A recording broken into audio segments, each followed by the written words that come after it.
We're flying really deep into places that no one even hikes, no one drives. They're practically inaccessible. It's an amazing feeling to discover places that no one has ever flown.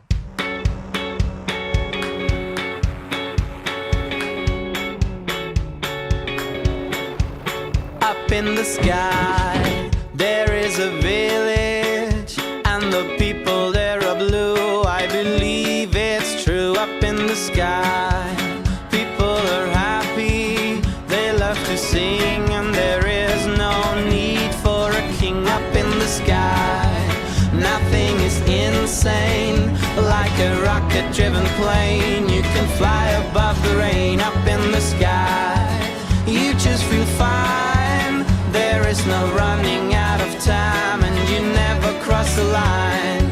I never want to die. I want to live in the sky. Up in the sky you can fly, you will make it if you try. In the sky you are far away. Up in the sky you can sing, and you can do everything, and no matter what we say it's true.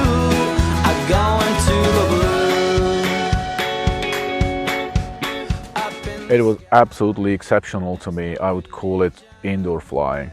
We were literally trapped in the canyon, a tiny canyon, enough room for two gliders next to each other, and then you have the wall on the right side, wall on the left side, the water from the bottom, and we actually had the ceiling with the low-level clouds, so the top of the canyon was completely closed, and we are in this enclosed box or tunnel, flying, following it upstream all the way to the dead end with a wall in front of us and a waterfall in front, and it's just enough room for making one turn. It's literally like indoor flying it was the first time ever flying in conditions like this. And there was that cloud layer covering up the top, and it came to an end, and we came around this little corner, and there's this giant waterfall just pouring out, and to have like closed on the bottom, 3 sides, and the top by the clouds, it was like we were sitting in a room with a giant waterfall just pouring into it.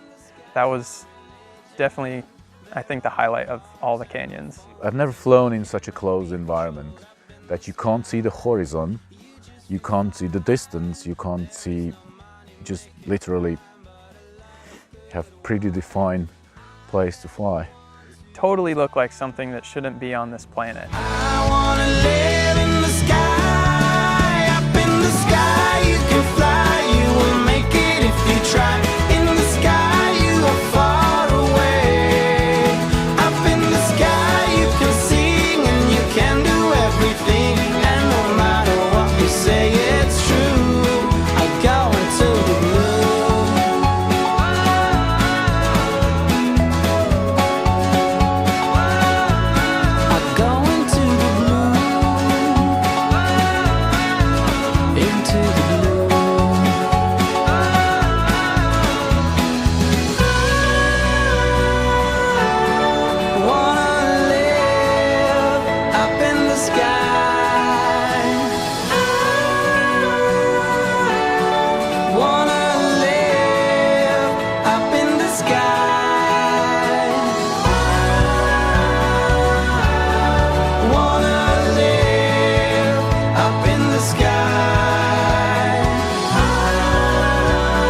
And then we flew through the rain. Well, okay. It wasn't the first time, and it wasn't the last time on this trip. Actually, the whole trip should be characterized that as yeah, gliders can fly in the rain, no problem. Up in the sky you can fly, you will make it if you try. In the sky you are far away. Up in the sky you can sing, and you can do everything, and no matter what we say it's true. I go into the blue.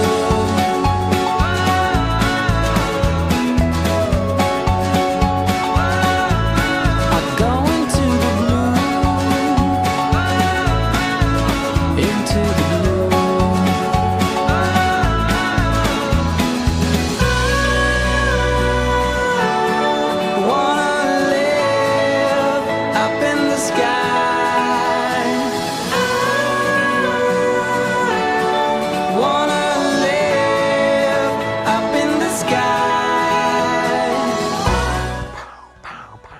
you get like 8 paramotors coming off the top of the waterfall, and there's probably 20 coaches down there at the foot of the waterfall with hundreds of people.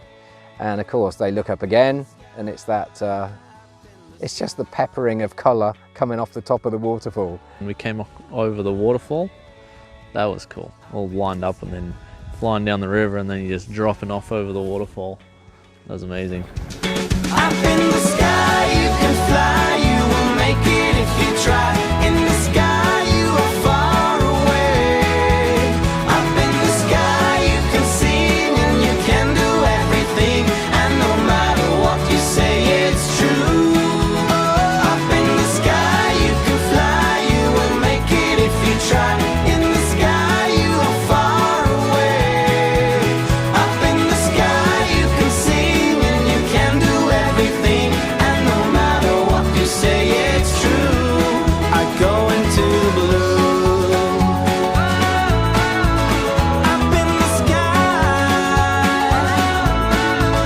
Up in the sky. I think the one, when we took off from Skogafoss and flew over the glacier, that was my favorite flight. The best moment of it was just coming over the top of the glacier. You have no idea what's going to be on the other side, and then it just opened up into this wonderland of canyons. And then there was that one little peninsula thing sticking out, and everyone just flew right off of it, as we would as paramotor pilots, and watched the ground drop out below us, and it was just a huge, wide open panoramic painting in front of us. The best part of the whole flight was that after you get done looking down around you, and if you look up right when you come over the crest, the canyon just opened up huge with these enormous sized valleys. But a lot of people went down this kind of like this large peninsula, looked like one of the mesas in Monument Valley, that would just go out and end, and people would just fly and it would just drop off on 3 sides below you. And you see the glacier canyon to one side, and you see this another one off to this side with river waterfalls coming out of the glaciers on the rocks. And it was amazing. I came from the mud, there's dirt on my hands. Strong like a tree, there's roots where I stand. Oh, I've been running from the law. Hope they won't shoot me down soon. They sing on a sleepless night. Try to catch me howling at the moon.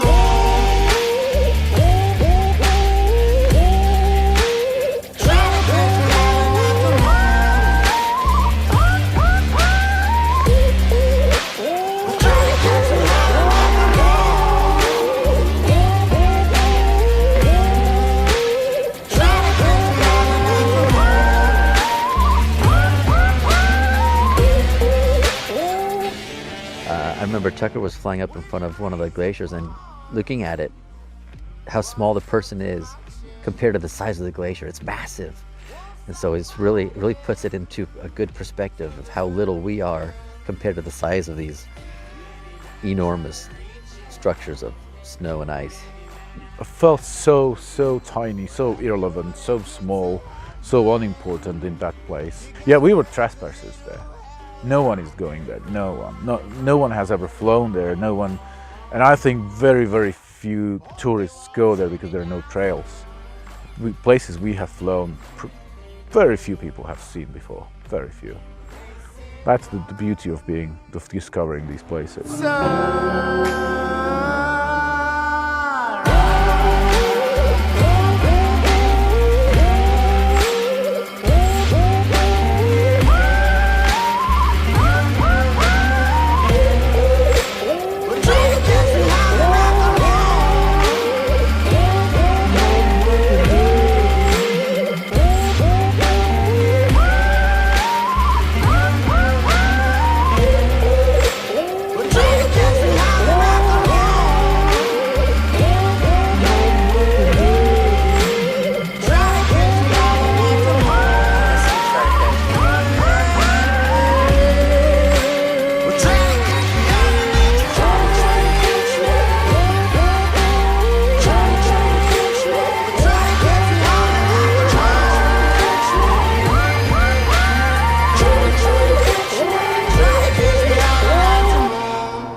thinking, hang on a minute, pinch myself here. I'm in the most beautiful place in the world, and there's Tucker just right next to me. So I'm thinking I'm going to have a bit of this, so I'm flying with him. Sights that we can see are far surpass anything that they're ever going to see, and that's why I feel very lucky to be part of this adventure. And the second time in Iceland, it's got even better. And I think we did about 112 Ks on that particular flight.